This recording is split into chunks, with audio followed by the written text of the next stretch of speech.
যারা আমার আহ্বানে সাড়া দিয়ে আমাকে জন্মদিনের শুভেচ্ছা জানাতে এবং কিছুটা সময় কাটাতে উপস্থিত হয়েছিলেন তাদের প্রতি আমি আন্তরিকভাবে কৃতজ্ঞ। আমি বিশ্বাস করি চলচ্চিত্র আমার পরিবার, সেই পরিবারের সদস্য আমার সাংবাদিক ভাই বোনেরা। তাই তাদের প্রতি সবসময় আমার শ্রদ্ধা ভালোবাসা থাকে অপরিসীম। তাদের আন্তরিক সহযোগিতাতেই আমি আজকের নিপুণ।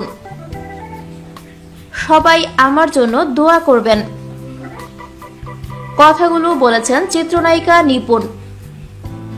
তিনি সবসময় একটি কথা অনায়াসে স্বীকার করে আসছেন, আর তা হলো তার আজকের অবস্থানের পেছনে প্রযোজক, পরিচালক, সহকর্মীদের ভূমিকা থাকার পাশাপাশি বিনোদন সাংবাদিকদের ভূমিকাও অপরিসীম।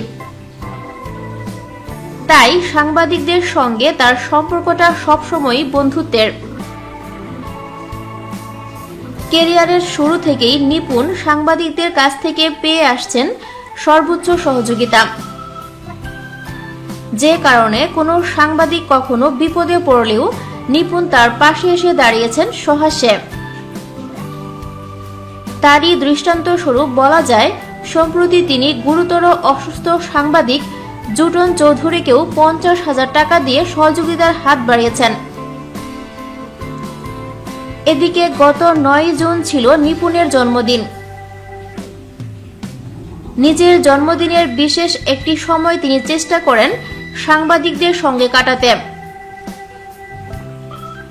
গল্প, আড্ডা তার এই উদ্যোগের মূল কারণ। জন্মদিনে নিপুণ এবার একটু বেশি ব্যস্ত থাকায় জন্মদিনের পরের দিন নিজের বাসায় নিমন্ত্রণ জানিয়েছিলেন বিনোদন সাংবাদিকদের। ব্যস্ততার ফাঁকে নিপুণের আহ্বানে সাড়া দিয়ে তার জন্মদিনকে আরো আনন্দময় করে তুলতে রাজধানীর বনানীতে নায়িকার বাসায় উপস্থিত হয়েছিলেন বেশ কয়েকজন বিনোদন সাংবাদিক।